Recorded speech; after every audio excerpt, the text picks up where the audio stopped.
Let's turn on the comments first so I can see as people coming in up top. Yeah, there you go. All right, all right. What up, party people? What up? What up? What up? So I got shout out to my Instagram folks. I got my Instagram folks checking this one out. All right, so we're about to get ready to start tonight's men's panel, barbershop talk, a men's panel from a men's perspective. I got my guys with me. Everybody's checked in. We've done our sound check. We're about to get started. So once again, thanks everybody for joining us. Uh-oh, what happened to my feed? Uh-oh, there we go. We back. So again, I want to thank everybody for joining us, the men's panel barbershop talk, where we just have conversations and like-minded people, but from a different perspective, from the guy's perspective, just like we're at the barbershop. So no holds barred. So like I keep saying this, ladies, y'all get your pen and pad. If you want some insight, you want to take some notes, you might want to do that tonight. So again, thanks again. If you haven't, like and subscribe to Ages and Stages, the channel, as well as I told you all last week, me and Simone and I have a new channel entitled Ready to Wed, TWO, Ready to Wed. It is on YouTube, and we're going to show exclusive wedding content leading up to the wedding. We do have the wedding planned. We do have a date. We're going to share that with all of our friends and family on Ready to Wed, TWO. So go over there and like and subscribe to that now. All right. So without further ado, we're going to give me about 30 seconds. I'm going to bring my guys in, and we're just going to have a good time, and hopefully you all enjoy it. Let's do it.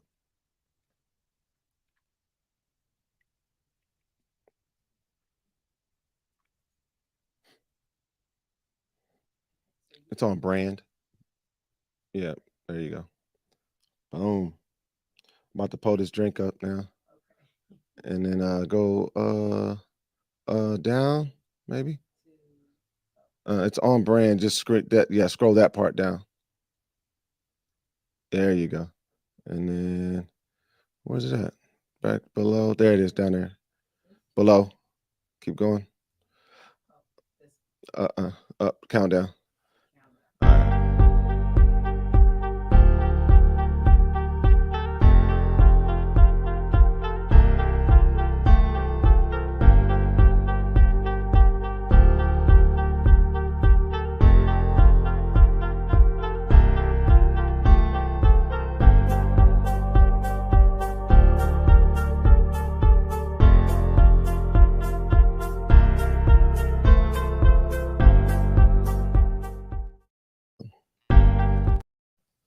All right, so without further ado, let me bring my guys in. I'm gonna bring my guys in individually. I'm gonna go with the OGs.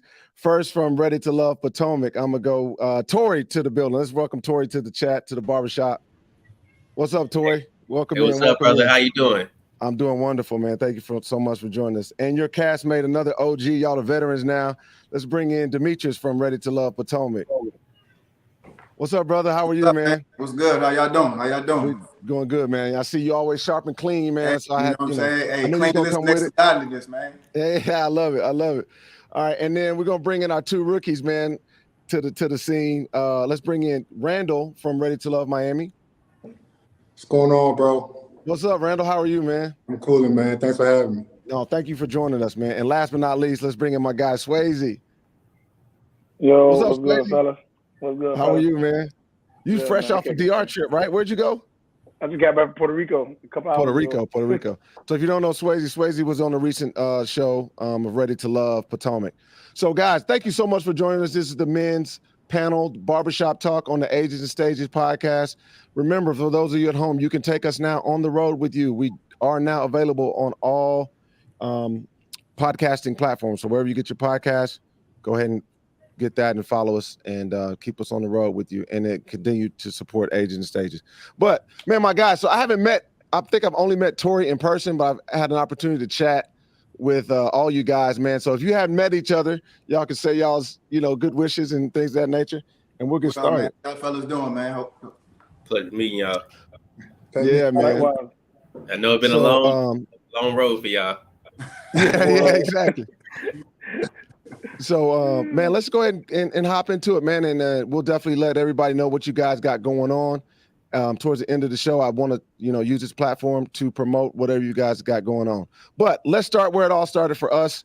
We're all brothers and related to Ready to Love, the empire or the franchise of Ready to Love. That's what we got this platform for. So, we give homage to Ready to Love, but we're so much more than that. So let's have a quick Ready to Love follow-up. I'm going to start with my OGs. And Tory, tell us how life has been after the show. What have you done since then? Are you in a relationship? Are you dating? What's the status of all that good stuff?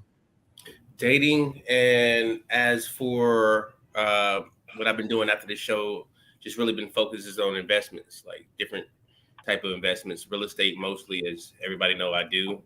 And now I'm trying to, which I need to holler at you. I'm trying to get into the rental-car business. So it's some things that I've been on the works with the rental-car business. I'm trying to get that set up with the insurance and the cars and the location. Cause DC is kind of like, you got to have like different locations in DC. So. Right. For sure. Yeah, I definitely got you on the car side. Anything you need. Got you. It's kind of fading on. I'm having a hard time hearing the last part. I think it's a little delay with Tory. So let's move on to Demetrius. Demetrius, thank you for joining us. Ready to Love Potomac. How's life been after the show? Is there a lady in your life? Are you open? What's going on? How's life? Life has been good, man. I have no complaints. After the show, just got back to, ready for real life. You know what I mean? Just living, working, family time, doing the norm, just getting out of the camera and the limelight. I am in a relationship, super dope lady, super dope woman, super dope. Happy, you know what I'm saying? So I'm just living life, man, just enjoying life, man. That's what's up, man. So how long you been in a new relationship? Going on a year now. It'll be a year in February. Wow. Congrats, man. I appreciate you, man. Congrats. All right. That's what's up. Okay. You seeing it long term? Is that the plan? I know. Oh, for sure. It's it's going down your lane, you know what I'm saying? Soon. Yeah. That's what's up. Respect. Yeah. Appreciate that. Respect. Cool, man. So, all right. So Randall, let's bring Randall in. So Randall is from Ready to Love Miami. Randall, you did leave the show with Jamila, and we saw the reunion. You were kind of dating, but you were kind of open. So give us an update of where you and Jamila, or what's going on there, or you in a relationship? What's the status? We're dating, man. I just got off the phone with her. I'm keeping it 100 with you. Okay, you just got the phone with Jamila? Yeah, Jamala. Okay. Yeah, Jamala, sorry. Jamala. Yeah, look at you. Correct me, man. But no, life's been good, though. I can't complain. Just trying to get back to the norm. I'm not gonna lie, things was kind of crazy coming off of that show, but I did love the experience. Now I'm just getting back to me. Okay, we're having a little bit of delay. Let's see what's going on there. Okay, let me see. All right, try that again, Randall. We didn't hear you towards the end. I said, I just getting back to life, really. Back into my fitness journey, back to business. Just really putting more back into me, honestly. Okay, good, man. I love to hear that. And last but not least, my guy Swasey. Am I saying that right, Swasey? Yeah, no, you said it right. All right, cool. So Swasey was also on Ready to Love Miami, and he left with his young lady, and they rode off into the sunset, man. I've been watching your IG page, man. Y'all been traveling and everything. Remind me of her name again. I'm sorry. Kadian, that's right. Kadian, yep. Beautiful Kadian. Yep. I see y'all living life, man. So how's the relationship, man? How's things going? Man, things going well. Like any relationship, you're going to have your hiccups, disagreements and stuff like that. But for the most part, we always seem to seek back to our right space of mind, And I love it. It's been great for the most part.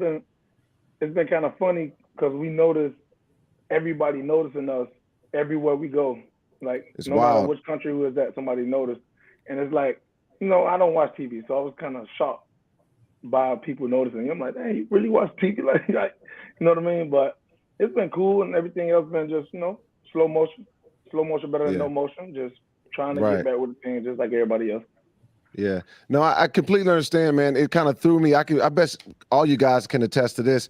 Like, I just living my normal life after the show, right? And then you see these people recognize you. It's like, what? Like, you don't think about it. I'm just being my normal Rashid, and you just go places out of town, out of the country, people recognize you. So it's pretty cool. but it's kind of weird to try to get used to that because that's our new normal now, you know. So it's a little difficult. All right, well, good, man. Well, thank you guys for that, and let's jump right into it, man. Let's jump to some current stuff, man. So, man, my boy Puffy, aka Love, man, is out here spreading the love, you know. So he allegedly has a baby on the way. That news broke recently, and it's a young lady from not the young ladies that we have heard that he's been dating. Let me show you this news flash right here. That came across the wire.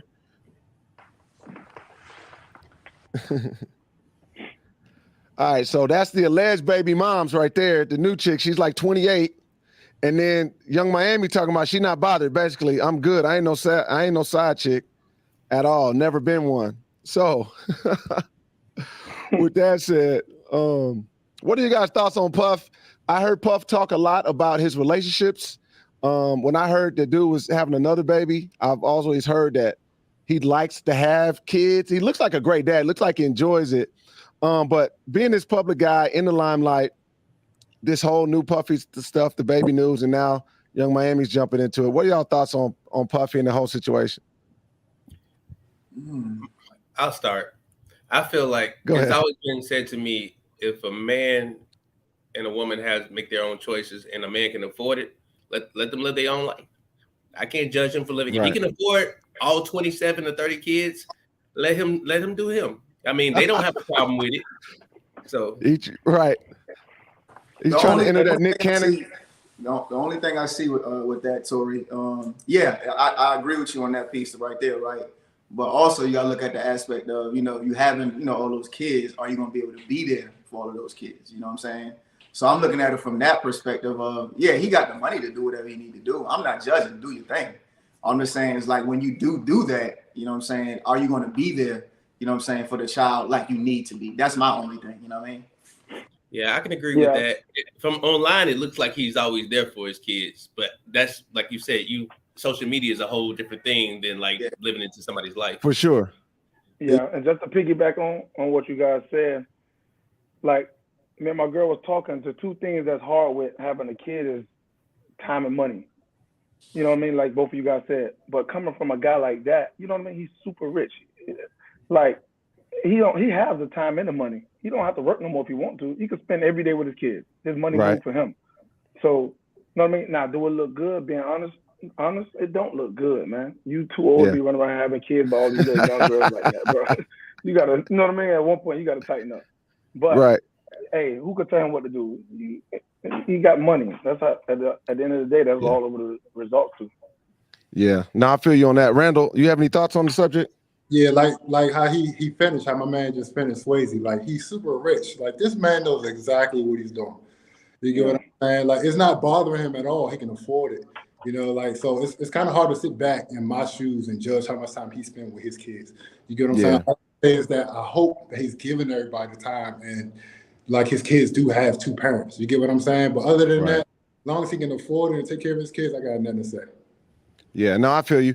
I mean, everybody lives their life in their own way. Who are we to judge? I'm not a perfect person at all. I agree with Demetrius. It's great. And most of you guys as well, with the money aspect, you can afford it, but are you there? Are you present? Because presence isn't present. Right. So, and we all, I have a son, and it's extremely important in my life, in my family, in my life, the way I live. He's not under my roof every day, but he's damn near like, if any way a child could be with the non-custodial parent that's not under the roof, it's with me. Like, you understand, like, it's almost 50-50. And the fact that he's doing all that he does, I don't know if the kids are all going to be in the same state, same city. You got to be able to pour that time in them because, money and privilege can't raise your kids. So I definitely see both aspects of it. But again, they live in life and stuff happens. So, it is what it is. But with that being said, that leads me into my next topic. All right. So let's make sure we have it. Let's make sure we have it on the brand over there. So with that being said, I want y'all to hear this from Dr. Ume, who just spoke on this the other day with Charlemagne the God. Let's listen. That you have more than one wife. I don't know if that's true or not. I've never been married. Oh, okay. That wasn't. But I will have 2 queens. All right. Yes, sir. So is polygamy more realistic? I think we have to understand that monogamy is not natural to alpha males. Within the animal kingdom, the alphas tend to have more than one spouse. And if you also look at women, as much as they may chide polygyny, many women will date an alpha male with another woman if she's attracted to him. Just look at the amount of women who date married men, but at the same time say they're against plural marriage. All right, were you able to hear that, guys? No. Nobody heard that one? I caught the last No. one. I heard it. I heard it. Okay, cool. So let's go back to up top. Let's see if we play it one more time. But you have more than one wife. I don't know if that's true or not. I've never been married. Oh, okay. That wasn't. But I will have 2 queens. All right. Yes, sir. So is polygamy more realistic? I think we have to understand that monogamy is not natural to alpha males. Within the animal kingdom, the alphas tend to have more than one spouse. And if you also look at women, as much as they may chide polygyny, many women will date an alpha male with another woman if she's attracted to him. Just look at the amount of women who date married men, but at the same time say they're against plural marriage. Whoa, he said a whole lot there, a whole lot. So hopefully you guys heard that. Let's go ahead and get into the conversation. So basically, if you didn't, in a nutshell, and shout out to the Working Man podcast for that clip, the Working Man podcast. Y'all make sure y'all support them and check them out. So Dr. Umar says monogamy is not natural. And then he also talked about, look at the evidence of women dating married men. So he said a whole lot there. And it's funny that we piggyback that right off of Puffy. So I would love to hear y'all's perspective on what he said, your response to that, and your overall thoughts. Who wants to? I'll start this time. Go ahead. You go, Swasey. Go ahead. Sure? Yeah. Right.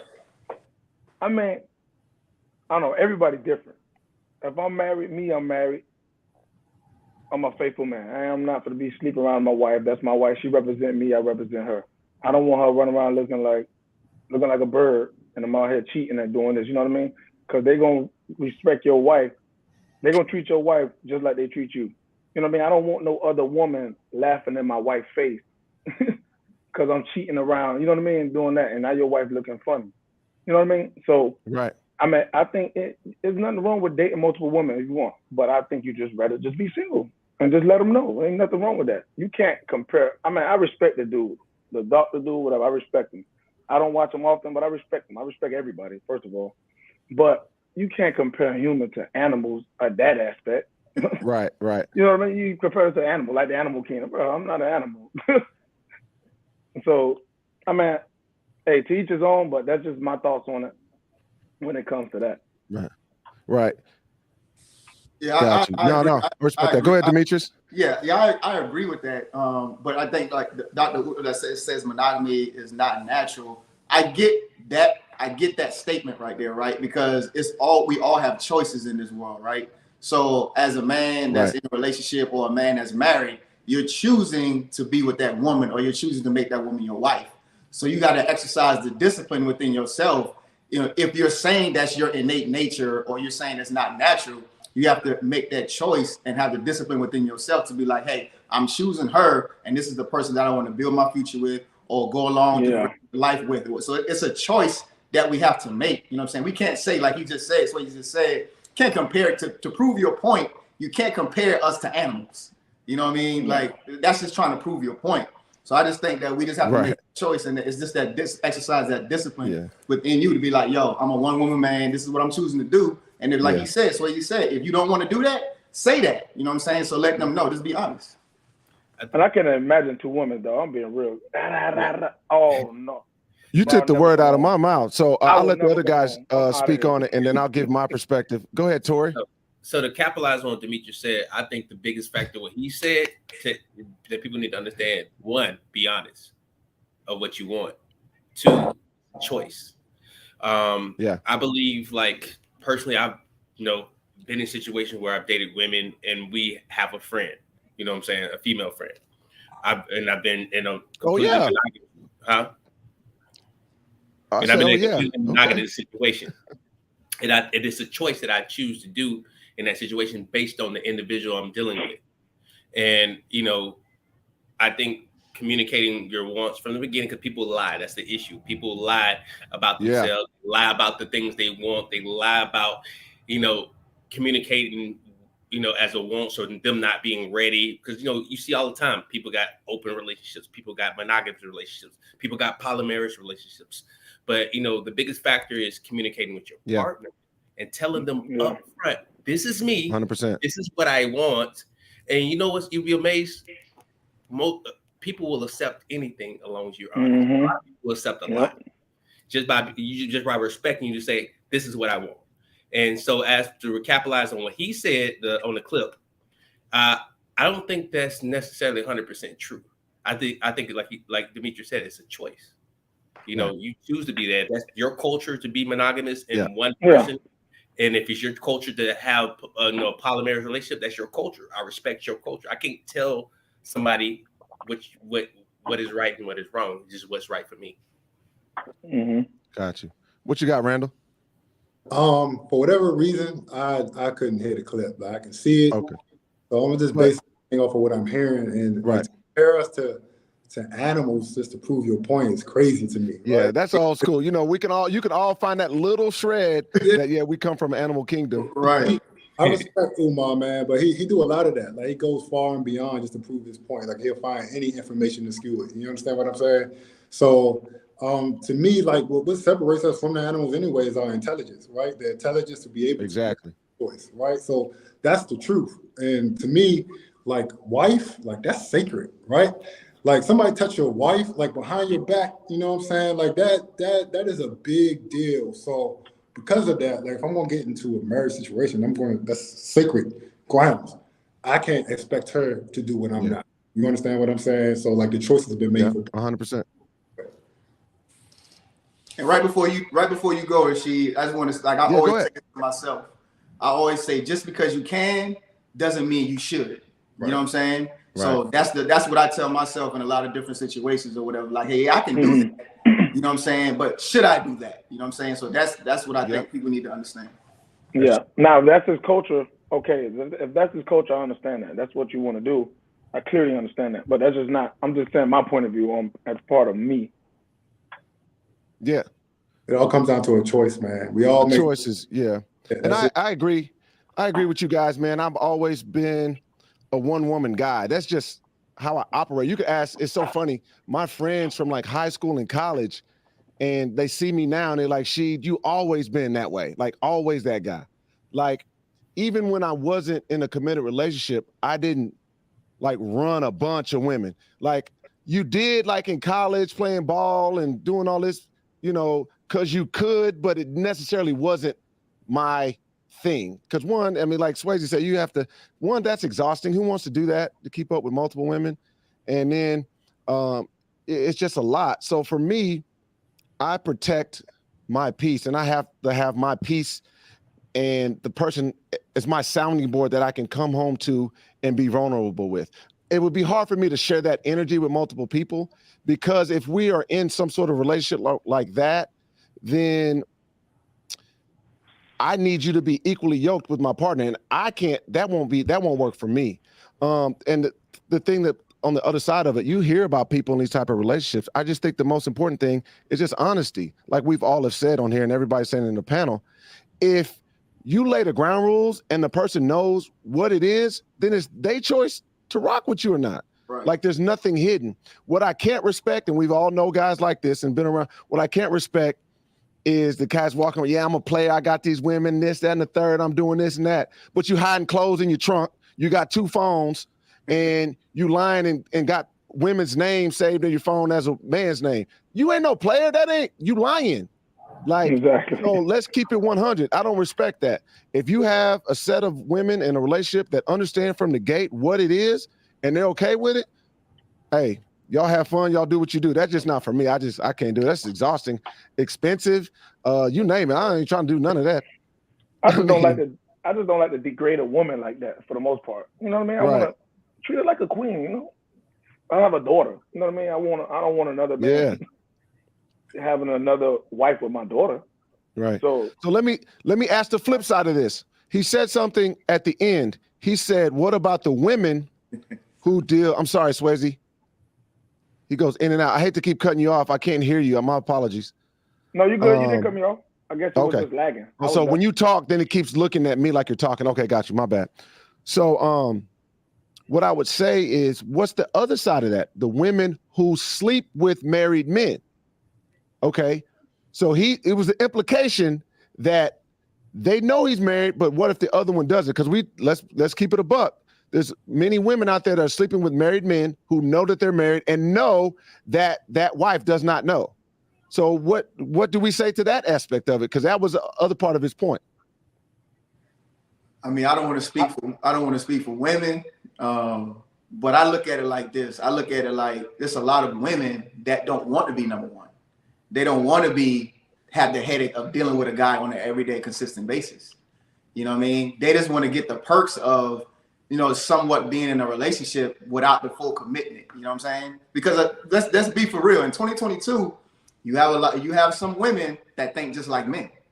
You know what I mean? So that's just being real. You know what I mean? And they don't want the commitment. You know what I'm saying? So there's those type of women. So I think from that aspect, you know what I'm saying, those are those type of women. They don't want the commitment. They like being number two. They don't want the headache of dealing with him every day. They get the perks of wife, going out to dinner, vacations, you know, hotel rooms, whatever. But they don't want the everyday headache of being with that guy. You know what I mean? I honestly think. Well, Carisha says she's no number two. I honestly think too, when women do that, I think those women are scared to just trust a man and find a man for themselves.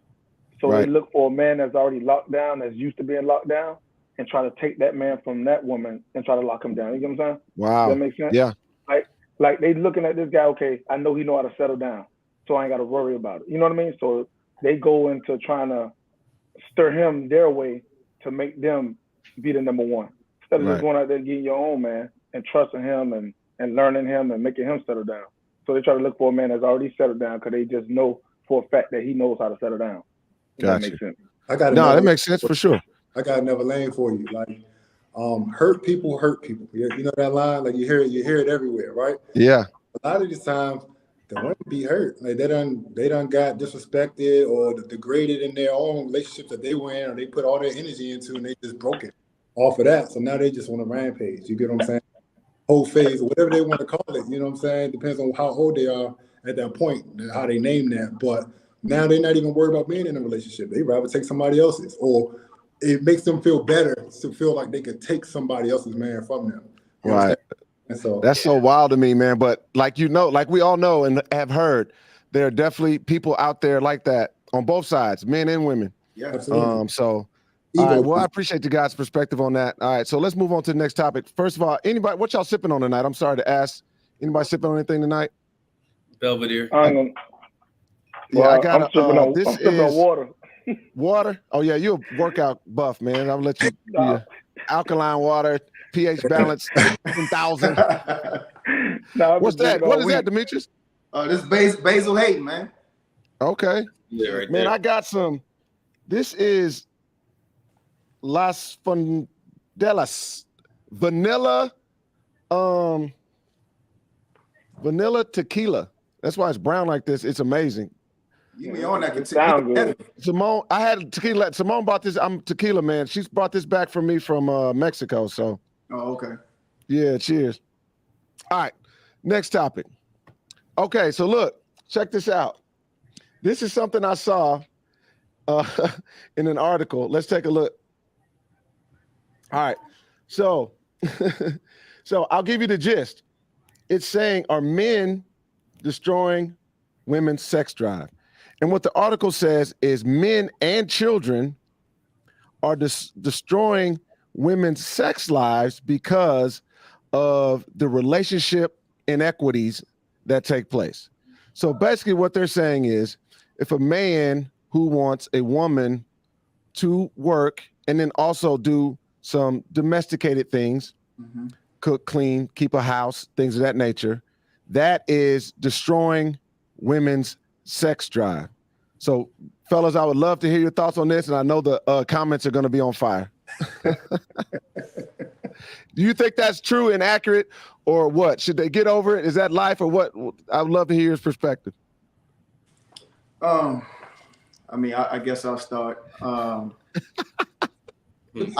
think, to be real, I'm not gonna say it's destroying their sex lives, but I'm going to say there are women out there that are working, you know what I'm saying, just like, you know, the man in their house or whatever, like just like the men in their house, going out to work 9-10 hours or whatever the case may be, come back home, and, you know, sometimes the man does expect her, you know what I'm saying, to cook, clean, do those different things, take care of the kids, you know what I'm saying, wash the clothes, get the clothes ready for the next day, do homework with the kids, you know what I'm saying, do all those type of things, you know what I'm saying, not understanding that, hey, when you get to the bed that night and, you know, you want some action, you know what I'm saying, she already worked a whole 24-hour shift, you know what I'm saying, but all the things that she's done prior to her even getting to the bed, you know what I'm saying, so now she's tired, you know what I'm saying, so now you like, well, why you not, you know, so I think there's some validity in there, you know what I'm saying, but I think there is validity in that, you know, I'm not going to say destroying it, but I would say, you know, it probably weakens it. You know right. That's a bit strong, right? Yeah, that's a bit strong. You know what I mean? I was like that, like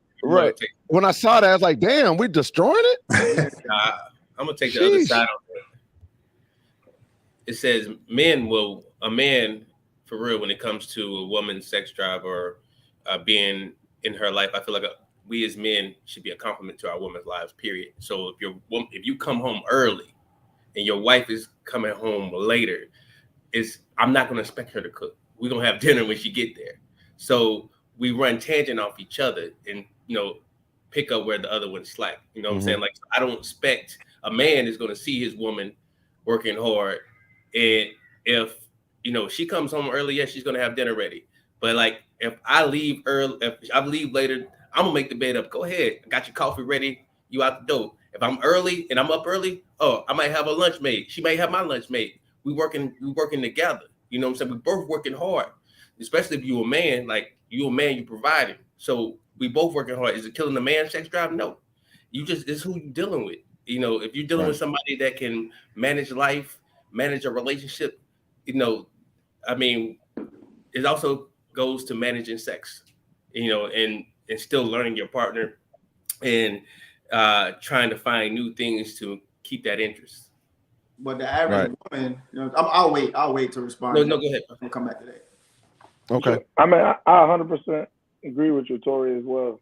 I think everything is a partnership, because, I mean, I don't think we're destroying it. I just think they're exhausted. They don't want to do anything. Think about it. Just like us. If you did the same thing, you're going to be exhausted. You're going to be mad. Now you're frustrated. Like, you laughing. I've been cooking and cleaning and I work. Ain't nothing funny right now. I'm tired. Yeah. You know what I mean? Yeah. So you just don't have, you're not in the mood because you feel like you're doing everything. Nobody don't want to feel like they're doing all the work. So like, I 100% agree with Tory, man. I think it's just about the partnership that you have to communicate and work together. And I'm gonna be honest with you, I love to wash clothes. I don't like to fold them. I'd rather pay somebody to do it. Man, look, I work hard. I'm the same way. I'm the same way. Have a little maid come in once a week. Let the maid do everything, baby. All we gotta do is stay clean. We ain't gotta clean up. Put your shoes back where they belong. We ain't gotta clean up. Have a little maid come in once a week, and you good. Exactly. So let me before you go, Randall, and I'll jump back in kind of with my thoughts. But is an equal and equitable relationship realistic? If it's 50-50, every man or woman, do you think an equitable relationship in 2022-23 is actually feasible and realistic? No. Got you. I don't either. I think it's difficult. It may balance. It may go 60-40 one time and switch, but I don't think it's always equal. Go ahead, Randall. No. That's a good point. What you just said, that's a good point. Like 60-40, but it switches, like it sways. Like, you get what I'm saying? Because everybody's temperament is different at different times. All right, yeah, so I totally agree with that. I definitely agree with Tory, though. You know what I'm saying? Like, if you got somebody, right, especially if y'all trying to build something big, you know what I'm saying? You legitimately trying to build like an empire. She working just as hard as you, and you getting home before her, and she still got to do all the work and still got to clean up, and we not hiring no maid, and I'm just chilling when I get home, and I expect her to do something. Yeah. Yeah, I done killed her sex drive. Why would she want to do anything with me? I ain't feel no holes with her. Helped her in no form, no fashion. Like the point is to make each other better, right? Fill the holes where it's needed. You get what I'm saying? Each other where it's needed. 60-40. Somebody's unhappy. Let me try to make your day real quick. You understand what I'm saying? It goes back and forth. So the article is correct to that extent. Like if you're gonna sit on your ass and your woman working and busting her ass all day, and you come home think it's just time to play. The article correct. Yeah, you gotta be there for her like you want her to be there for you. You get what I'm saying? You can't always rub your back. You gotta rub her too. So yeah. She cooked them dishes are done. I got the dishes. Yeah. You cooked. Exactly. Right. But the thing with that, like I agree with everything. You know what I'm saying? Just like let's piggyback on what I say. I agree with all of that. But what I'm saying is, what's realistic in relationships today, though? That's not the norm. You know what I mean? Like, we may do that. Yeah. We may do that. You know what I'm saying? But I'm speaking for the majority. The majority of dudes is not doing that. They want traditional women, but they having them do modern stuff. You know what I mean? Exactly, and vice versa. I think that's where in 2022 where we get it kind of convoluted and misconstrued. Like if you're asking her to do these things, you can't expect her to be a traditional wife at home. You know what I'm saying? 100%. Like you can't. So it has to be a partnership, like y'all all say. Yeah. It has to be that. It can't be. Oh, I want you to cook and clean, but you got me out here working 12-hour shifts. It can't be. 100%. I agree with that. Yeah. And then from my perspective, again, I think an equal and equitable relationship is just a fairy tale. I think you should focus on that and try to do that as best of your abilities. But it fluctuates. One person's going to have to carry the weight over the other. That's just life and in general. But to your point, find ways to make it easier on your partner. For our perspective, easier on your woman, because they do a lot. But at the same time, if we take it a little deeper on how we're built up, men and women, how they say men are from Mars, women are from Venus. So let's take another side of that. Let's say we're both working our tails off. And you probably have all been there. You've dated a career woman who works her ass off just as hard as you. And y'all both come home just as tired. Guess what? You still ready to smash. And how many times like, man, you ain't tired? Like, why are you still ready to have sex? Because to us, it's more physical action. To them, they need to be there mentally and be stimulated to do so. For us, we ready. I don't care how tired I am. I don't care. I've been running 17 miles. I'm going to figure out a way to make something happen. And how many times have you been like, why aren't you tired? Why are you still trying to do something? So at the same time, I think it's also, we're wired differently for those type of things. But I think it's to do those things. I think a woman also has to have some self-awareness. I will give Simone credit for this because like you said, Swasey, I wash the dishes all day long, but I'll pay somebody all day to fold them. So that's my deal. I'll pay the people to come fold. But she's told me she's not a cleaner. She don't clean homes. She can't clean a house. So she said, that's my skill set. So I know it. So I'm going to pay somebody to do it. Respect. Exactly. So you pay them to come clean. I'll pay them extra to fold the clothes. Yeah. But we don't have a child yet. But still, I've been in that situation where it can kind of spread you apart a little bit. So to tap into the mental side of the woman, I think it's important for people to schedule stuff to do, not schedule sex, but I was about to say schedule sex. Something. No. But schedule something so case in point, we all live in big cities. Find a restaurant that y'all have never been to and go once a month. Yeah. Just once a month, just go jump, just little stuff like that. Now we want to do it more than once a month. I'm just saying, just try to stimulate that whole thing and try to get that going. But that's my thoughts on it. And lastly, I'll say this. On the flip side, though, here's the counteraction to that. Career women who work, if not as much as we do or more, don't want to be homemakers at all, right?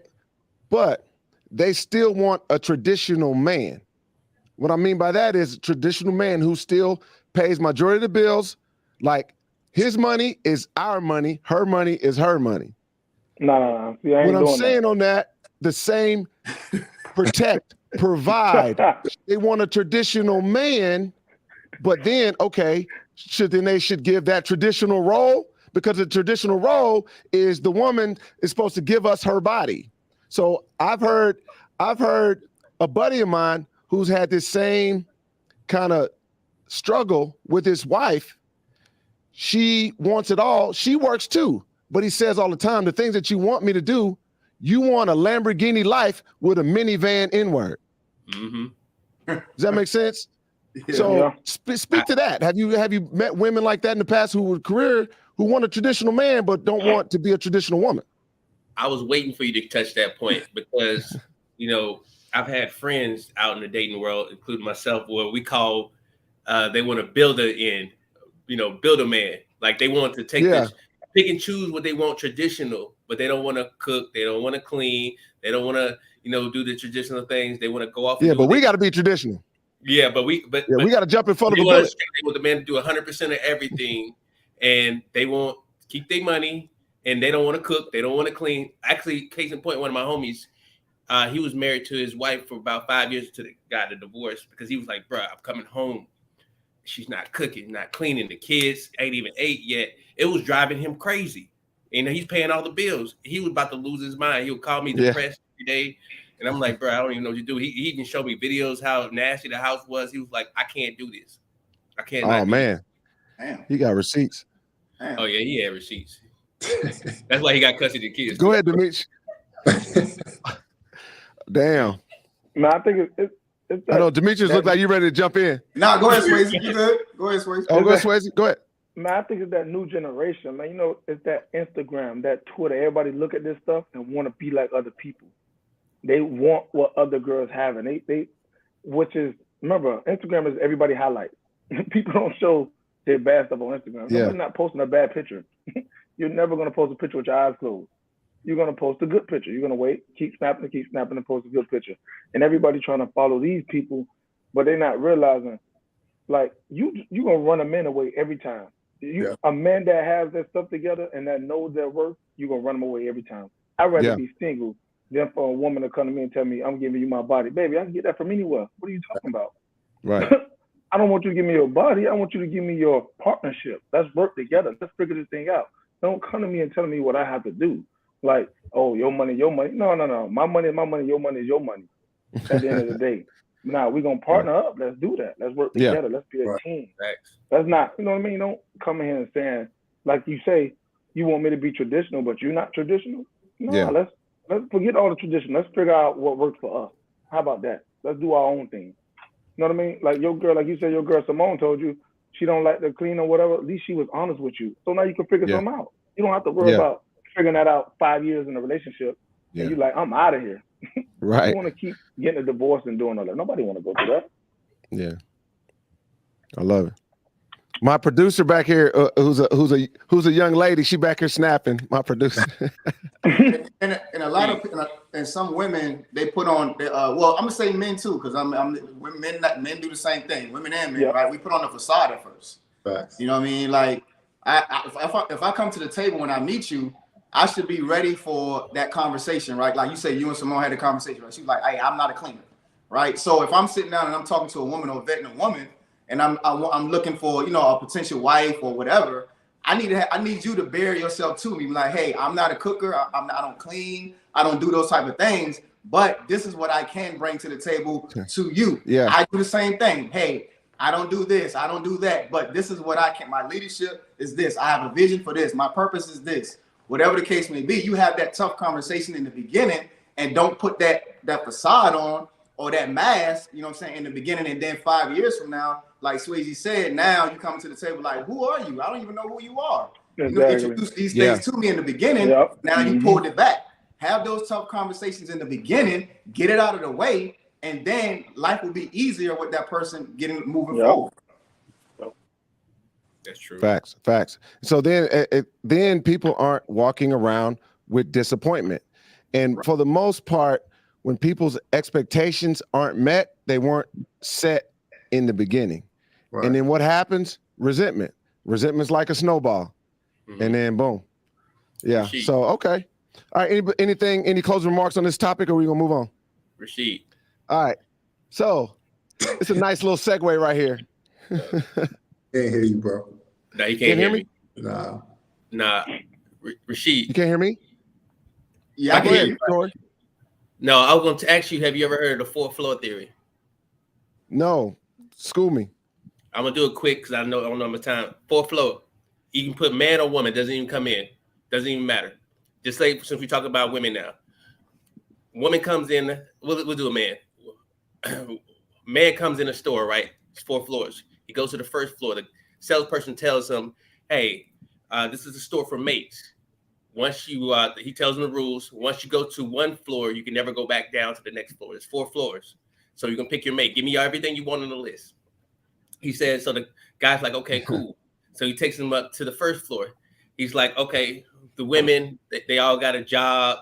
You know, they work part-time, whatever. You know, they're doing okay for themselves." He's like, "Oh, okay. The women have, semi-attractive. They're attractive. Okay, cool." He's like, "Let me go to the 2nd floor. Okay, beautiful women, that, making 6 figures, doing this. Some of them just might not want kids. Some of them might want that." He's like, "Okay, this is a beautiful man. The 2nd floor is wonderful. I got to go to the 3rd floor. Let me see what's on the 3rd floor." He gets to the 3rd floor. He's like, "Man, right.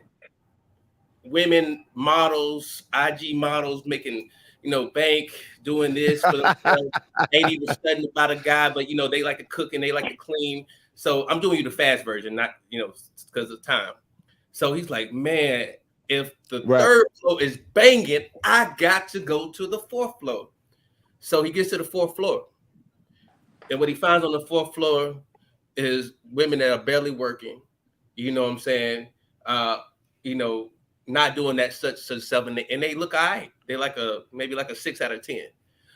That's the 4th floor theory. Okay. Meaning that as a man and female, social media has made it so much to go to, like, we see something, we got to do better. We got to have better. We're not satisfied. And then we get to there, we got what we want on our list. Okay. We got everything. We find that woman that has everything we want, but we still want better until we realize, we end up with nothing. That's the 4th. Gotcha. So kind of like the 80-20 rule. Yeah. Thanks. Got you. All right, I like that. All right. I'm gonna steal that one from you. You got to break that one down to me again. I'm gonna steal it. Yeah, you got the short version, but yeah. All right. So let's segue to something interesting. All right. So next one. I want y'all to read this. I want to see your reaction. What? All right. So listen, I saw this YouTube, man, or somebody was talking about male enhancements. Do men do it? Do women want it done? Do men need it? Blah, blah, blah, blah, blah. And they talk about all this great advancements in male enhancements, not like your old man's male enhancements anymore, or the gas station pill. We all heard of the gas station pill. So I want to ask your perspective and the ladies in the chat. One, here's the first question. How many of you, including yourself or friends, have taken the gas station pill before? I've never done that. I'm scared, first of all. But I got homeboys who's going to take the gas station pill on the first night. They trying to put on a show to show out. So he can lay it down and be the man, and she can go tell her friends or whatever. To me, I'm like, that's false pretenses. You lying. You start up here. You got to stay up here. Like, you trying to come off the top rope. Like, so ladies, have you ever known that to happen to you? Would you want a man to do that if you was about to give him something? He think he finna take the gas station pill or male enhancement to perform. But then to me, you got to do that all the time. So I got homeboys that done it. I've never done that. I'm scared. I ain't gonna lie to you. What are your thoughts on male enhancement drugs at all? Ever taken them? Or would you take them before to perform on your first night to show off? I feel like I'd be the guy that end up in the hospital, man. Me too. I'm not trying to have no heart attack, man. I'll be the one. I'm gonna give you what I got, man. Nah, I ain't never taken it. I ain't gonna do it either, just for that reason. Nah, right. I ain't doing it either, man. Like he said, I'll fuck around, mess around and be in the hospital, man. Heart attack or something, man. I'm right.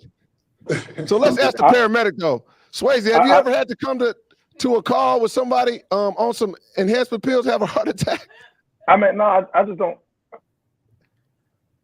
I just don't trust it, man. Like, from the gas station, that's like you buying weed from the gas station. Well, now you can, but I'm saying, that's like buying fake weed or something like that. Like, and people do take that, but people don't understand what they're doing when you take those drugs. Those drugs, what it does is, it's like you dilate the veins inside your private area. So now all your blood rushes to your private area. So that's why you have headache. That's why you have all your skin be flushed. Like, how can you tell a girl, like, the girl should know that when you having sex with her, she'll be like, "You so hot," or why you have a headache? You have a full blown headache thinking that stuff. Like, Look at Randall. don't say you can even perform. You know what I mean?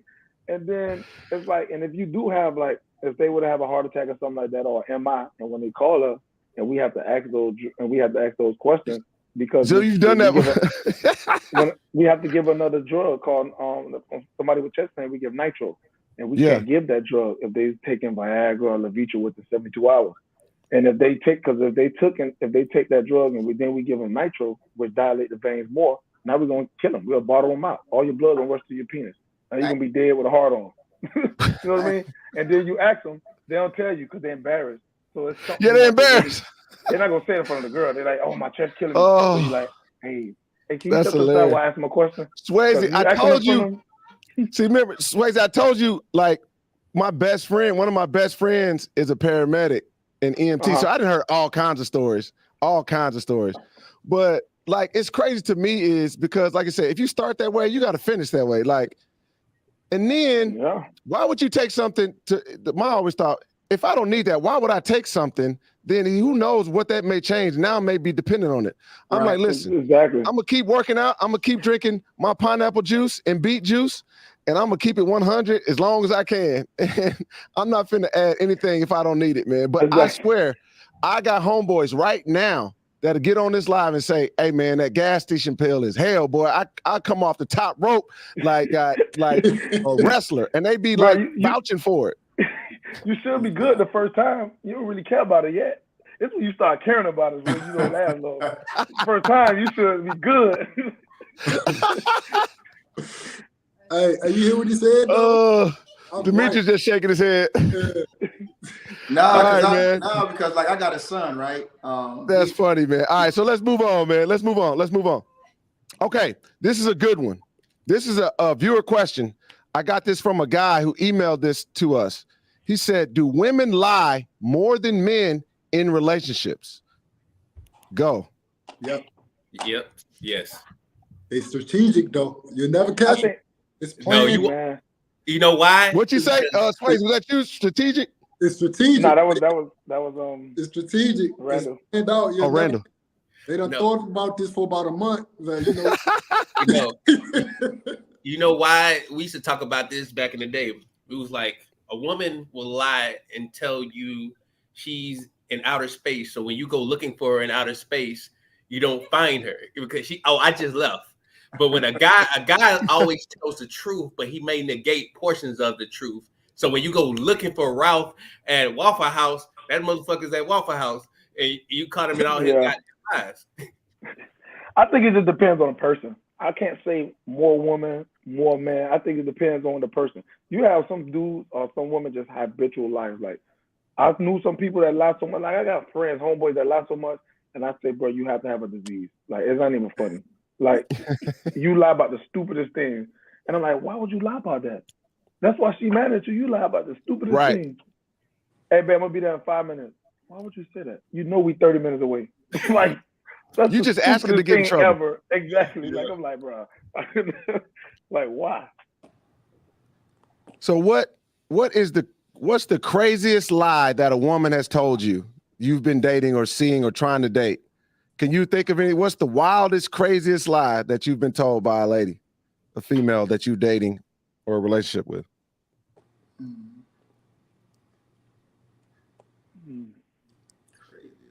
I'm gonna let y'all think on that. I'm gonna come back to that. So from my perspective, I was talking to some more buddies about this the other day. We were talking about how things are shifting as far as numbers, statistics, like as far as the amount of men who cheat versus the amount of women who cheat, things of that nature. So I looked at this before this show and I saw this interview where they polled 100 men and 100 women. And it said 57% of the men admitted to having cheated or extramarital affairs. When they asked 100 women, it was 54%. So that's my point. Like, things are starting to even up, but here's what I will say, and we were talking about this the other day. to your point, it depends on the individual, obviously, but it's men. We always get the negative press because we're stupid. Yep. Right. Just like Swasey said, I'm 5 minutes away, knowing good and damn well you 30 minutes away. Like, we just so stupid and reckless with our lives. Like, women are so smart and so strategic and calculated. They can lie to us and we won't have any clue about it. I think that's the difference. I think we're all human, and I think anything is capable from either side of the spectrum. I just think guys, we're just reckless as shit. We just dumb, and we just get caught up in the dumbest stuff, and women are way smarter than us, so their lives are way better. That's my opinion. Like, women investigate. We don't. I definitely agree with that because I think men, we do things off the cuff, right? We don't put no thought into it. You know what I mean? Yeah. Like we'll like, say for instance, you meet somebody at the bar or something like that and you married. You know what I'm saying? And you like, yo, if you're gonna cheat or whatever the case may be, like, you just do it. It's no thought process in it. You know what I'm saying? So when she asks you, you know, where you was at or whatever, you like, yo, I was at my home bar, whatever the case may be. You know what I'm saying? And you don't put no thought into what you're doing. A woman, she's gonna take note of whatever she was doing, and she's gonna be strategic. She's gonna plan out exactly when she's gonna do it, how she's gonna do it, you know, how she's gonna, what she's gonna, like, it's strategic, like you said. Everything lined up. Everything lined up, so you have no idea. Got the alibi. What she's doing. She don't pay for nothing in cash. She don't pay for nothing with a credit card. That's right. They ain't paid for right. it. Everything strategic. I done thought about this all month. Like, it don't just happen. I was out this one night. Now, she thought about this. This was planned. And it's the thing, though, too. When women do their dirt or whatever, it's easier for them because you have men like us that don't mind staying under the radar. We'll never call. If a woman tell us, don't call me, I call you when I want it ready. We're gonna be like, hell yeah, that's a deal. We tell a woman that, she gonna be like, what the hell you got going on? She don't agree with that. You tell us that, we like, oh, baby, that's all I needed. I'm chilling. Facts. Go do your thing. So that's why it's always easier for a woman to do things, because we got men like us that don't mind. Baby, just call me when you go to work. I'm chilling. Yeah. You can't tell a girl that, though. She gonna be mad at you. She gonna call her, take pictures, show her. That's why it's not your birthday, bro. You know what's gonna happen. 100%. So any of y'all come up with a lie, or you can't remember one because they lie so well? Nah, man, I can't come up. Let me see. Nah, it would be something like dumb or something like that. Like, one, okay, I'll give you one. Like, it was a guy. This was like years ago though. It was a guy that she introduced as her friend, but he wasn't her friend. It was her ex. You know what I'm saying? Why do they do that? So they do that. Yeah, they do that. They do that. It was like, yo, this my why do y'all do that? This is like my brother. That's like, yes, dude, you know what I'm saying? But nah, that's the dude you used to talk to and smash. That's not your brother. That's not your homeboy. That's not your friend. For real. Thank you. That is so factual. Ladies in the comments, why do y'all do that? Why do you? It's cool for a confident, self-assured man. We're not tripping. We just want to know. You got me in a room with this dude who's seen you naked, seen your birthmark. You introduce him as your partner, your homeboy. Like, come on. Yeah. If we were to do the same, oh, this is my homegirl, and then they find out a week later, oh yeah, we messed around a little bit, but it wasn't nothing. How many of y'all heard that? Man, it'd be smoke in the city. Yep. That's why you got to test the room. You got to test the temperature. You got to step back. You give them a little pound. Don't get too friendly because you want to look dumb. You got to give them a little pound. Step back, step the room. You got to watch him and watch her. You got to watch both of them. Nah, I ain't give him a pound. I was going to be like, what's up, man? Exactly. You can do that. Whatever. You got to watch the room. Somebody said because we don't want y'all bringing it up later. We don't want y'all bringing it up later. How about that? Thanks. Why are you introducing him in the But first that's like, and if you, especially if you have no clue on that they smashed, and you just like, you around the dude, and he knows that he already smashed, you know, and he gonna come to you like, yo, bro, I smashed your girl, or he ain't gonna do that. You know what I'm saying? So he laughed and said, like, he must don't know. I used to smash his old lady or whatever. You know what I'm saying? So and women, go ahead. And women don't understand the male psyche and how we're put together.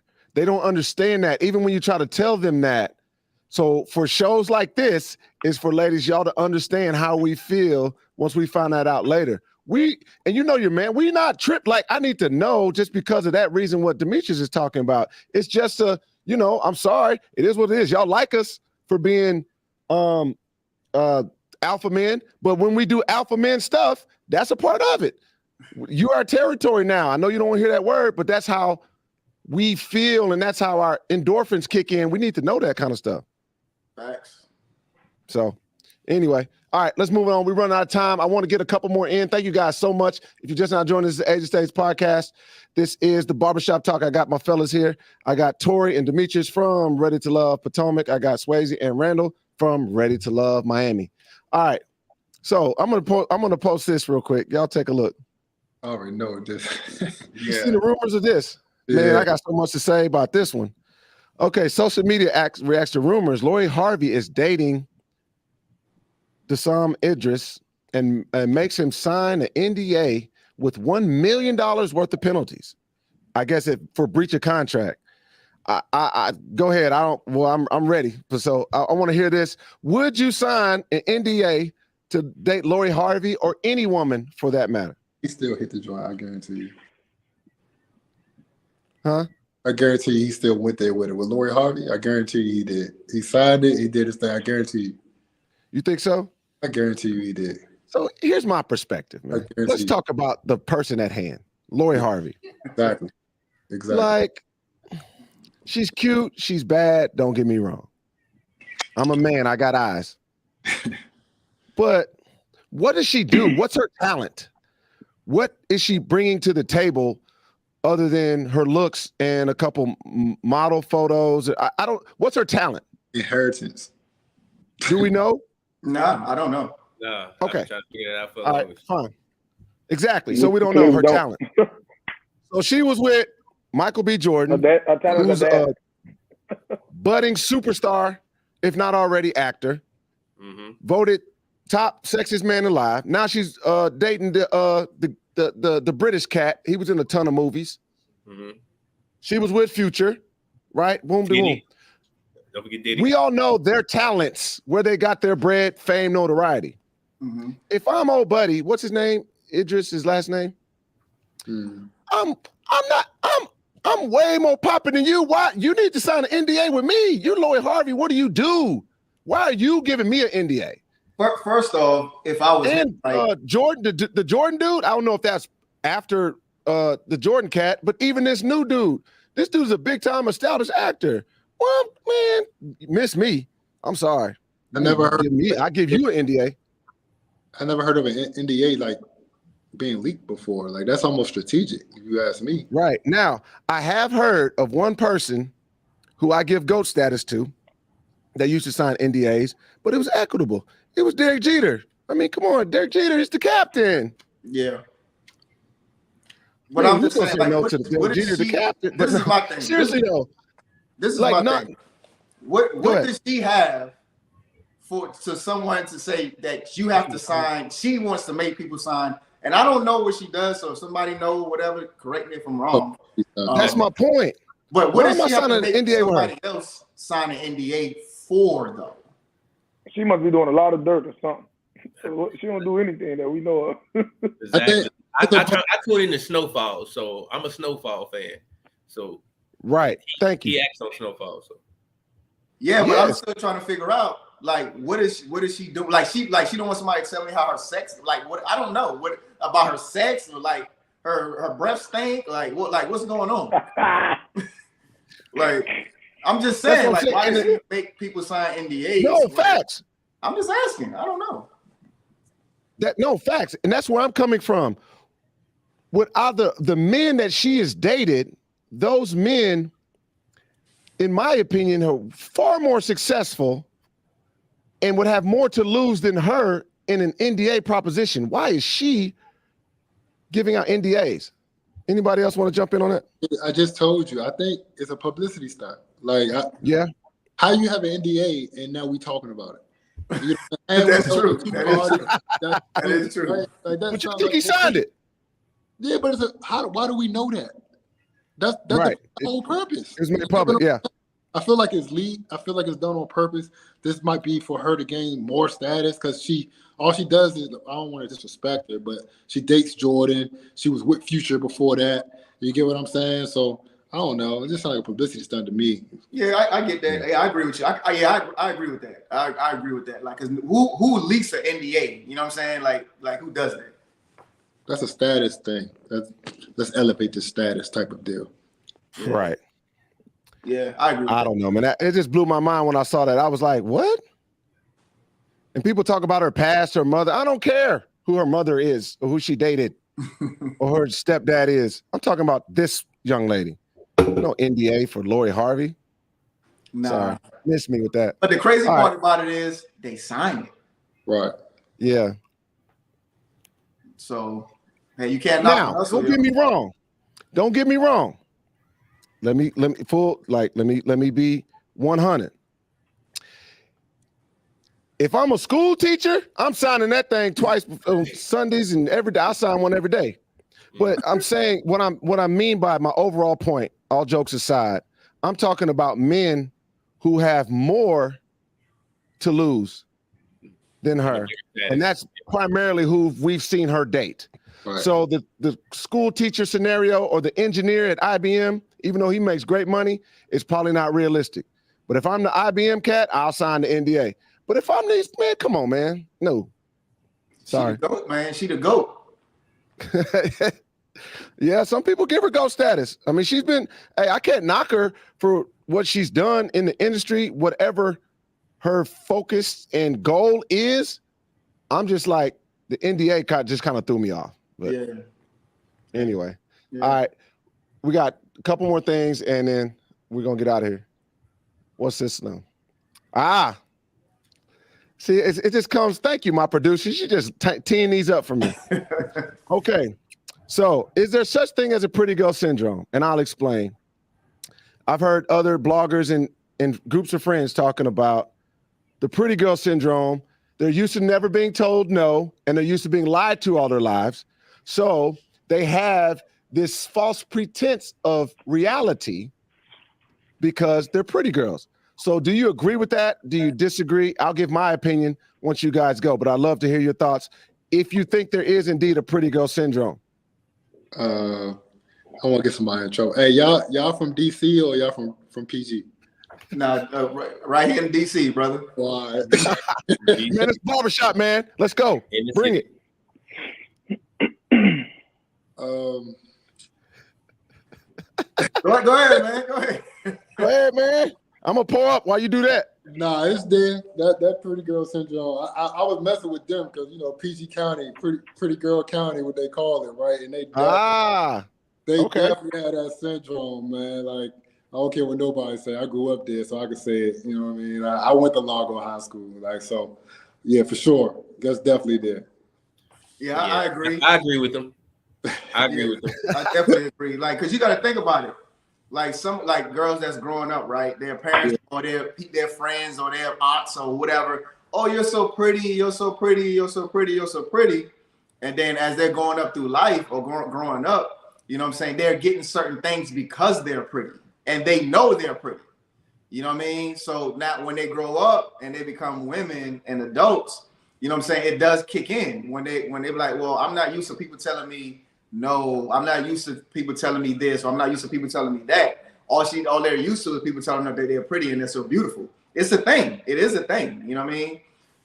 And they're used to being treated by a man a certain way. Right. You know what I'm saying? So it is a thing. It definitely is a problem. Like when I say no and it's a problem, that's an issue. You get what I'm saying? That's Randall. What would you say that again? What you just say? When no is a problem. Like when you say no to something and it's an issue, like that's a flag right there. Like you can't say no. You're not allowed to say no. Yeah. That's an issue. When I hear pretty girl syndrome, I think of just the ones that want to get in the club free, that type of stuff. Okay. That want to get in the club free. That want to get just everybody want everybody buying them bottles. They want to what we call they want to get flued out. Yeah. Type of girl. You know what I mean? They want to go on trips. Yeah. When I hear pretty girl syndrome, that's what I think of. I think of those type of women that oh, you want the Birkin bags, or you want this girl, sit your behind. You pretty, but with a ugly girl work ethic. Get out of here. You know what I mean? Like they think looks gonna get them throughout life. And, and we don't do good as men when it comes to that, because these dudes that making this money that don't know how to talk to women, so all they use is money, and all they doing is just messing them up. By giving them money, that has the money, just giving them allowances. You are ruining her, bro, and you ruining yourself. You ruining society, really, because you can't even have a normal conversation. You just using your money. That's facts. And that be the main ones talking about there ain't no good men out there, but the men you look for are the ones, like he said, just throwing money. They don't have no real intent. Exactly. No substance. No, I agree. I agree 100%, man. And then I get my perspective on it. I think of pretty girl syndrome is kind of similar to the Lori Harvey type thing. If you feel that that's all you need and there's no substance behind that layer of beauty, that you don't feel that you have to do anything or be educated or go above and beyond to set yourself apart mentally and what you have going on in your life.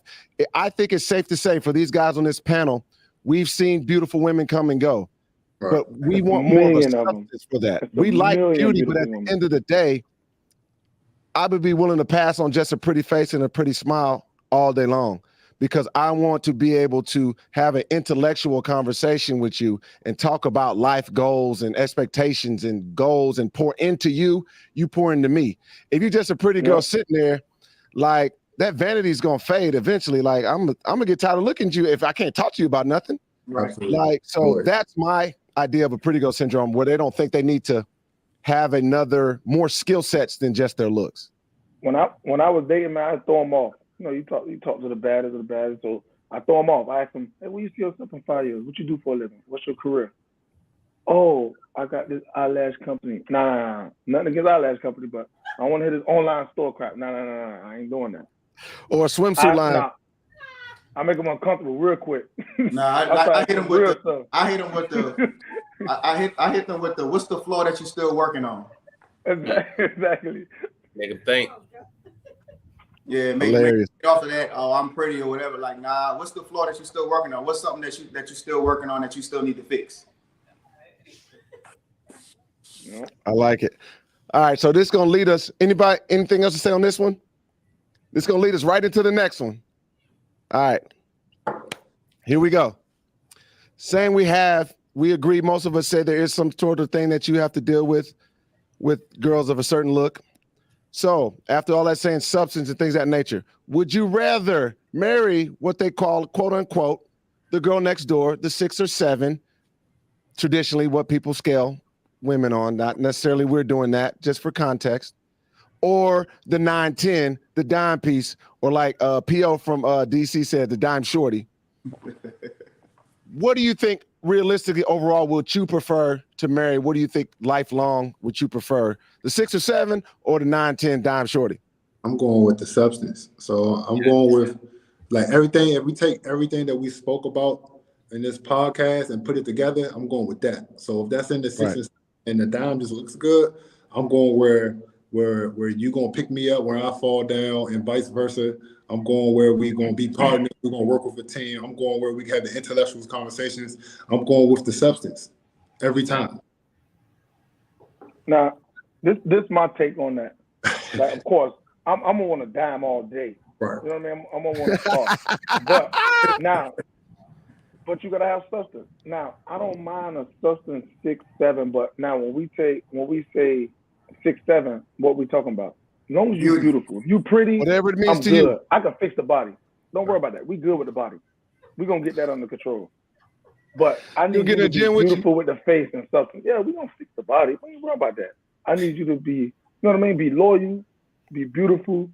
The body, don't worry about that. That's gonna come with our eating habits. That's easy. You don't want to force it on them. But when you start eating the way you eat, and it's just y'all gonna become one. That's how it's gonna move. Right. Now, would you look at that same woman you're talking about though? Would you look at that woman for marriage or just dating? No, I'm doing marriage. I ain't doing all that with you. I'm dating you. I don't care. I'm dating you. You could be a 10. I don't need something. It is what it is. Right. You could You be a just having 10. I fun don't at care that about point. the substance. Yeah, I'm dating you. I'm not looking to move forward with you. I'm going to look for a 10 every time. You know what I mean? I'm not going to waste time with getting somebody that I have to build up if I'm not going to be in a relationship with you. Right. I think No, everybody. I think me personally, I think we're all at a certain age and stage where we're over the vanity thing, man. We're over the 9s and 10s, all that.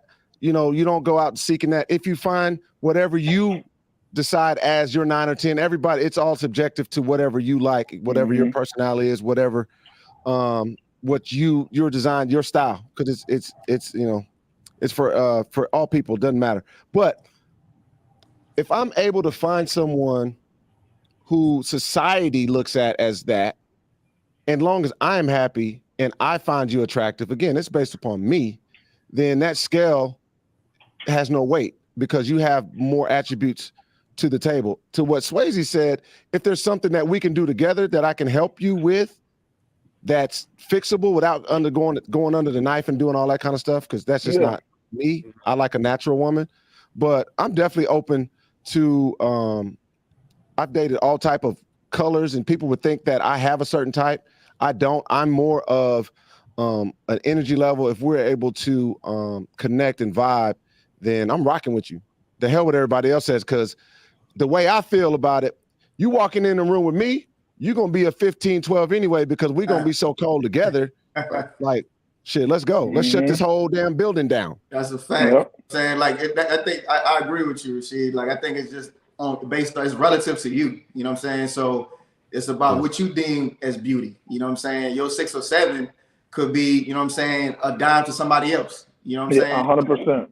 You know what I mean? So it's all relative to you and how you feel. You know, when I was younger, I was looking straight for vanity, straight superficial, straight how she looked. You know what I mean?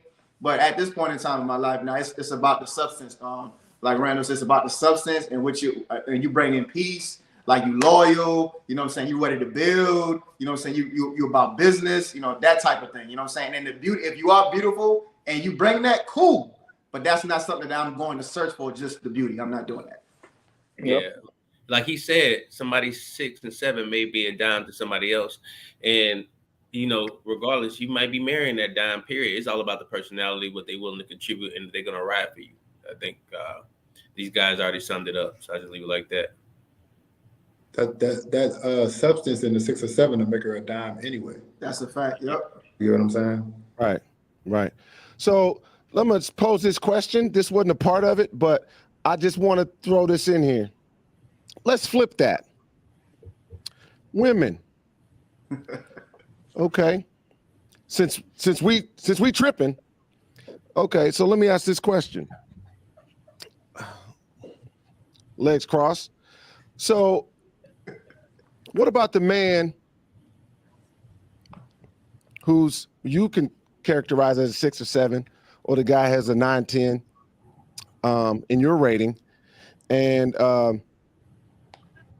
this guy works at, you know, on the trash truck picking up trash, and he makes $60,000 a year, and the other guy is a 6 or 7 who's making $150,000 a year. Which way do you guys think that woman's gonna lean? To them pockets. No, I'm joking. Nah, Sue, you ain't playing. You for real? he definitely. I think it's both ways though, because women, man, I'm telling you. Hey, my producer talking about she gonna lean towards them pockets. Exactly. Yeah, it's kind of both ways, but some women are scared of dudes who look good and know how to talk and know how to conversate. They don't want no parts of that. Right. They rather ugly dude any day, just so they know they comfortable. They feel like nobody's not gonna like them, and man, it'll be the main dudes out there. No, that's a good point though, Swasey. I was about to say that. I've heard on the flip side of that women don't want a particularly great looking man. That society, they want a man who doesn't look the cover boy type. Yeah, that they feel he would be more loyal. And I know buddies that's 280 pounds, 5'4", that is just as unloyal as a guy 6'4", 205. No, for real though. And I'm like, you might well just get you something nice, man, and just vibe, just chill. Don't run your man away. When you're not trusting a man, you run him away. I promise you that. You If do. you trust a man 100%, what I'm gonna say, I ain't fucking my shit up. I got at home. Hell no, Right. get your ass out of here. But you accusing me, I might well do it anyway. But you know what though? You already accusing me. To piggyback onto that, I think, and this goes for men and women, not just women, right? I think we have to put the component in it to where when we out in that market, we're actually competing. You know what I'm saying? Like, and I don't think that women, you know what I'm saying? Like for dudes, like all of us was in the room together. We already sizing each other up like, yo, that's, you know, that's Sway, that's Randall, that's Rashid, that's Tory. We're like, we sizing each other up. That's already in us as men. You know what I'm saying? Mm-hmm. And for women, like, I think some of them, not all, they don't understand that there's a competitive factor, you know what I'm saying, when it comes to, all right, dating or having a nice looking man. They're scared of that competition to compete, you know what I'm saying, which that you're going to have to do that anyway. If you have a husband, your husband goes out and works every day, not saying that you necessarily have to compete on a literal sense, but you knowing that he's out there, so you're supposed to do everything within you to make sure your husband is happy, you know what I'm saying, in that marriage. The same thing for your husband. When your wife goes out there, it's the same thing. You know, it's like a give and a take. Yeah. Right. Now, do you think women compete? I don't think they want to. Amongst each other? Yeah. Sometimes they do. I think they absolutely do, but they want to a lot of times say women don't compete. I've seen it. So, I mean, but the problem is, it's just like that Drake song, right? Just to tell me about a friend, just to tell me they ain't really friends. Like how many, you know what I'm saying? Like how many women have you pillow talked to about her girls and this and the third, who this one they don't like, who this one, this and the third, and then this one who thinks this, that, and the third. And then it's all competitive. They give it to us differently, but they're competitive. They're competitive. Maybe not as competitive as men, but I think women are very competitive. Absolutely. I agree. I think they are too. I think they don't realize that they're competing, but they definitely compete. Definitely. Yeah. All right. I think I got one more that I really want to get into. I'm gonna let you guys go. I keep saying that, but this has been so good, man. Hold on. Let me see. You know what? No, that's good. Let me see. All right. Last one. Let me go. Let's talk about Deion real quick. All right. Some sports stuff, man. Y'all just tell me your thoughts on Deion. Real quick, and you know, he's gotten slander on both sides. I'd love to hear y'all's answers on this, and then we're gonna close it out. I'm with Deion, man. Like what he did in those 3 years at JSU, if people want to say it was for him or what, he did a lot for that institution. You know, coming in there, I went to an HBCU. You know, and people don't look at HBCU sports. You went to one too, right, Rashid? You played, for sure. And you know how our publicity go, you know, so like for them to get College Game Day there on campus for that conference to get the sponsorships and stuff that they got, it's because he was there. For whatever reason he was there, how long he was there, doesn't really matter. You know, he gave 3 years of his life to that institution, to that network, and elevated it. And he also created more room for more Black coaches to come in and get jobs now also. You get what I'm saying? He showed the light. Now, granted, there's only one prime, but that doesn't mean no one come in and do the same thing. For sure. I agree with that. I think, you know, we have to stop with the crabs in the barrel mentality. Absolutely. You know what I'm saying? We got to stop with that. And if when somebody elevates, we have to applaud them when they do elevate. You know what I'm saying? Instead of saying, oh, he didn't do it, so he didn't do that. Regardless if he did it for himself, he's still better the institution when he left. Yep. You know what I'm saying? Regardless of the reason why someone does something, he still gave them the blueprint on, hey, this is the blueprint that I laid out for 3 years while I was here. So they have the blueprint already there. You know what I mean? So now all they have to do now is sustain that over time. You know what I'm saying? And now he's elevating to the next level, where that next level that he's elevating to, he's going to be able to bring, like Randall said, more Black coaches into more resources. You know what I'm saying? More Black kids that he's going to pump out of that university, you know what I'm saying? Whether it be in the NFL or producing them graduates or things like that. We got to look at the bigger picture instead of looking so small. We do. Yeah, when it comes to that, my take on that is, it's just so selfish how society is. And you know how society is. Swasey, you played college football at Miami, right? Yeah, I played at the University of Miami. And, you know, it's damn you do, damn you don't. Now, you know, anybody are doing things to excel in, to become better, to elevate. A kid don't come to college and stay in college. He comes to college because he want to go to the NFL. Right. I don't know nobody that says I'm going to play football college just because I don't want to play in the NFL. No, that's not how that works. And no coach says I want to coach college and I don't want to elevate. Some of them do, but they're getting paid very well. You're not going to have a Nick Saban at JSU. What are you talking about? You think he's going to sit there at a HBCU school that don't have enough funds, that can't pay him enough? You crazy? They're not going to do that. He did what he did, and he's just trying to probably hit every level. That's what coaches do. Coaches get hired and fired. You don't stay there like that. That's not how it goes. Yeah. Let Nick unrealistic. Saban start losing, they're going to fire him. Yeah. If Nick Saban start losing, he's going to get fired. They don't care how many years you have. And that's just how it goes. And I don't see how people so confused why he's leaving. His contract was over anyway, 1 more year. And what he's going to do? You think he'll re-sign? Huh? Yeah. Y'all don't have enough to even pay this man. Right. Exactly. I'm going to end it here, and I agree with what he said. People always talking about somebody's not doing enough, but they don't realize he didn't have to do nothing. Like, that man's set and rich. He didn't have to come there and coach. He didn't have, like, I watched games. He had celebrities at the games. You know, he contributed gifts and, you know, opportunities to kids that didn't have that opportunities, would never met these celebrities, would have never, you know, maximized their potential. So this is something that he took and did it out of the goodness of his heart. He didn't have to do it. People always think because you're in this position, you ain't got to do nothing but live and die. And he took the time to do that out of his own pocket and from his heart. No, so if you want to leave, you want to leave. Yeah. He's a grown man. Got you. Facts. Yeah. Facts, man. So I'll finish it here and give my perspective, man. I played basketball at a HBCU, Alabama A&M University, and I coached at the college level. Coached at University of Houston, and I was a head high school coach before I even got into the car business. So I can see both sides of it. And you know, he's gotten a lot of slander either way. And to me, Deion Sanders the GOAT for me in football. There's nobody. I ain't listening to no Deion slander. For me, that was my guy.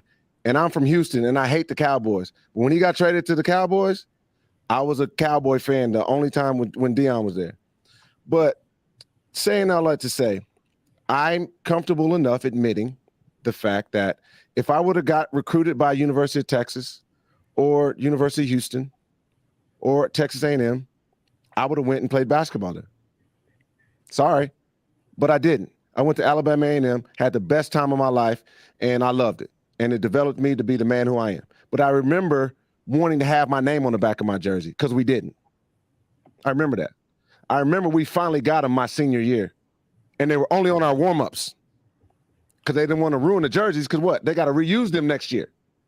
So I've been there, and I remember when him talking about, why don't these kids, they have their name on the back of their jersey? Mm-hmm. You see how important that is to kids. I'm the first man in my family to graduate from college. You know how important that would have been for me to have my name on the back of my jersey? So he saw that. So that was real stuff that he brought to that campus. So at the same time, Swasey's point, anybody who plays college sports all think they're going to the league. Every single one of them. I don't care where you playing. You couldn't tell me I wasn't going to the league.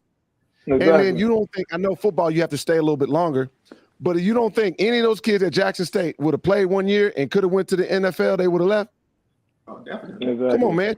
Coaches get elevated and move on at all the time. And then, like Deion says, what's the percentages of black men playing college football?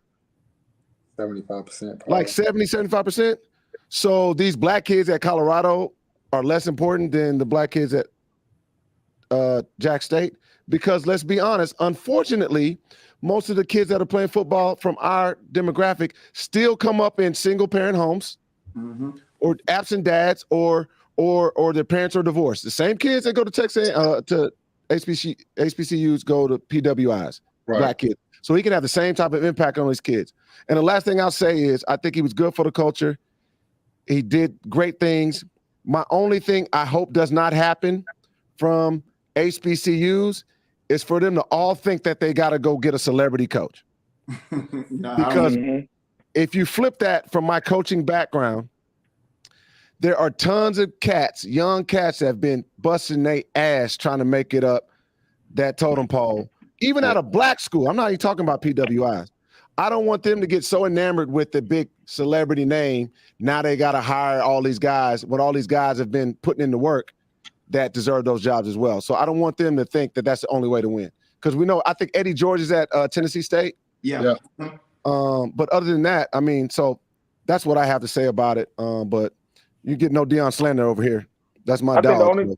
I think the only thing that comes with the big names, big name coaches is just the trust and kids. Yeah. You know, that's like anybody. Somebody come telling you, like Rashid, you see a group, an old school car salesman come talk to you, you're gonna listen. Hell yeah. You're gonna pick his brain. That's like a corner, a kid that want to be a corner. He never seen Deion play in his life. But once he Google and look him up, he's like, all right, I'm going to play for Deion. Yeah. And to be honest with you, same way me growing up in the inner city and Carol City and stuff like that, man, they need to go to Colorado. You need to go somewhere different and learn something different and change your perspective. Yeah, exactly, and see mountains and stuff. You don't need to be hearing no gunshots and all that dumb stuff all the time. You need to go up there in the mountains. Go get cold so you can see how it is. Yeah. You know what I mean? I think that's good. And them kids gonna follow him, man. They gonna go over there. Oh yeah. Oh, he gonna kill it, man. But you know what, Swasey, you just dropped a gem right there, bro. Especially for those inner city kids that don't have any perspective outside of their bubble. Right. For them to go to universities like that, that's a melting pot. That's more of a of reality, what they'll see when they enter the real world. I was able to have both of those things. So in high school, where I went to school was more of a melting pot. So I had that. Then I went to an HBCU. So I got it both ways. I loved it. But for those who didn't, who come from just seeing their own people their whole life, you need to know how to act with your counterparts from other races, and PWI will help them. I ain't never thought about that. And think about the kids that he's bringing from Jackson State to Colorado with him. You know what I'm saying? Yeah, exactly. Like they would have never had a chance to play at a D1 school, but now they're going to play at a D1 school, and now they're going to be in that same environment you and Rashid was just talking about. Now you're going to have to learn how to conduct yourself in a whole different environment. You know what I'm saying? That's a life skill that you're going to have for the rest of your life. 100%.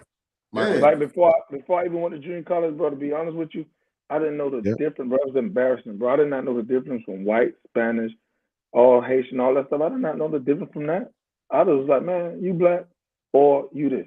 That was it. That's like, I wonder what that, you growing up in the Carol City and stuff like that, you know what I mean? Yeah, I probably was trying to be taught that, but at the time, I was probably skipping class. You know what I mean? I wasn't trying to know all that, but when I got to college and started realizing, what? Oh, dang. Oh, this, oh, okay. Now you learn how to talk to people. Everybody takes things a certain way. You say one thing to somebody that's disrespectful when you say it to your other homeboy. You know what I mean? So you just learn. And I think the kids need that instead of just being 100%. Stuck at an HBCU all the time. But then the community aspect about it is, like Demetrius said in the beginning, the crabs in the barrel, right? We complain that we don't get these opportunities. Like there are no there's not a lot of black coaches, right? We complain about that all day, and as soon as we get somebody who gets that opportunity coming from an HBCU, we trash them. You sell out. Yeah. So would you say, damn if you do, damn if you don't, Swasey? That's exactly what it is. Like it's a lose-lose situation. We're getting exactly what we want, what we complain about at all times, and we still find something wrong with that. That doesn't make sense. Yeah. No. It doesn't, man. But hopefully he'll change the perspective, man. I wish him nothing but the best. All right, man. So we're going to close it out, man. Some last closing remarks. I would love to go around and you tell each and every one of us what all you have going on, everybody out there, where they can find you, what's coming up, any business ventures, the whole 9 yards. Let us know what's going on. Tory, let's start with you, brother. You can find me IG KingLocks38. That's KINGLOCS 38. If you need to holler at me about any real estate ventures, learn about hard money or any kind of investments, you can also holler at me on my website, Smith Taylor Projects at Gmail, SmithTaylorProjects.com. Also Smith Taylor Projects at Gmail.com. New ventures is I'm trying to get Rashid, learn a little something from him. I'm gonna holler at you about the rental car business. Shout out to you. Yeah, let's do it. Cool. Demetrius, thank you, Tory. What you got going on, Demetrius? Let us know what's going on, where we can find you. You can find me at Demetrius Styles _. I got some things going, popping off beginning of next year. I have my actual LLC, Demetrius Styles, Distinguished Gentleman Series presents. I have that page up and running now. It'll have more content on it like later, but that page is the Distinguished Gentleman Series. That's going to be brought to you with a whole bunch of community service projects that I got going on in the DMV area. I did a Thanksgiving, sponsored the family for Thanksgiving. We're gonna do a Christmas, and then next year we're gonna have something going on every month. The second week of the month on a Saturday. Of course, the fashion, anything fashion or styling, I do that as well. Style consultant in my afterlife, after my real job. You know what I mean? So you need anything style wise or whatever, just look me up. Just hit me up in the DMs, Demetrius Styles _, and I got you. Dope. Randall, what's up, man? Let us know what's going on, where we can find you. You can find me King Randall 31 on Instagram. It's pretty much the same across all my social media sites at this point. Everything fitness, everything lifestyle and fitness, I can help you with. If we're in the gym, you need one-on-ones. If you just need conversations, consulting, mental conversations for lifestyle based inquiries, all of that, I'll take care of it. We could do it virtually, we could do it in person. Just let me know. Got you. Last but not least, Swasey. Yeah, so you can find me on my regular Instagram at Swasey28. Like, let me spell it for them. You know, they be spelling it wrong. So SWASEY 28. That's my normal Instagram. But I do also have a CPR company. I teach on BLS, ACLS, advanced cardiac life support, pediatric advanced life support for nurse, doctors, any lay person who needs CPR. Like Randall, they have to have CPR cards and everything. So I recertify and certify people initially, and also started my own clothing company, Who Is Swasey, you know, and it's whoisswasey.com, and also have my Instagram is at Who Is Swasey. And, you know, just share a little swag with people, you know, want people to look good too. You know, there's one of my hats right here, say just vibe, you know, nice little swag with it. It's one of the shirts right here. You know what I mean? We take a polo out the box. Right. Not polo out with a modern day vibes. polo. Dope. I'm gonna have to give me one. Play hard. That's dope. Well, all right, man. I appreciate it. I wish you the best of luck, man. I wish all you guys the best of luck. Thank you so much for joining. And as for me, I'll just be real quick. Hey, Ready to Wed. Go to the new channel, subscribe, and like to that. And me and Simone are going to be hosting the Black Ski Trip Weekend in Champion, Pennsylvania, which is not far from DC. Who drove up last year and met us there? The Date King, Corey. Corey came up last year. It's at the same spot. It's at Seven Springs Mountain Resort in Champion, Pennsylvania. You fly into Pittsburgh. All of the information is on our individual pages and the Ages and Stages IG page, and also I believe it's in the description. But yeah, Ready to Wed. Y'all check that out. What day is that? You know? I'm sorry, January 13th through the 16th. Okay. And if you register, use code Ages and Stages. Okay. What'd you say, Swasey? I said I'm gonna come check you out. I might have to check you out. I gotta see the hit me up. See the information. Yeah, it's real cool, man. You have a whole Rep Your City party. It's a pajama party. It's dope, man. We have a lot of fun. And I learned how to ski last year, so this year I'm trying to get up on the pro slopes. I never did it, so I'm gonna do it. And man, my girl's supposed to do it. We're supposed to do it January, February. We're supposed to go to Colorado, so we might just come up there. I'm gonna check it out. Okay, now. Hit me up. Let's make it happen. All right, thank you so much. Thank you everybody for joining us. It's been great. Brother. This is the Barbershop, Ages and Stages. All right, guys. I appreciate it, man. All right, boy. Peace. All right. Peace. See y'all later. Blessings. And we're out. They got off. Yeah, it was a long time. Shit. I think the one that was in the hotel, I think his Wi-Fi, because when he spoke, like when he did his testing, it's like I heard that sound, and then I don't know. I feel like that his wherever he was at, it was like causing that static. Yeah, but then it got kind of a little progressively better at the end, huh? Or no, it was still bad. A little bit. Damn, what is an hour and a half? Sorry. That was good conversation. No, it was good. Had a lot of good comments. Yeah. You had a lot of good feedback. The conversation was funny as fuck. But yeah, you guys got a lot of good feedback. Yeah. Because I was watching the Thank you. comments. Damn it, I meant to tell him. New episode of Agent Stages on Wednesday. Oh well. No. But it was good. It was a good conversation. Cool. Oh shit. Hot. Goddamn. Yes. You took your braids out. Go. Yeah. Yeah. It was You had good, to, man. huh? Yeah. They were tight. No, it was the opposite of It time. was loose and nappy. Yeah, kind of uneven. Sorry. But, A little uneven. yeah. But I know you did it with love. I tried. Love, I did the best that I could. You're right. You did the best you could. I appreciate it. I put forth my best effort. I appreciate it.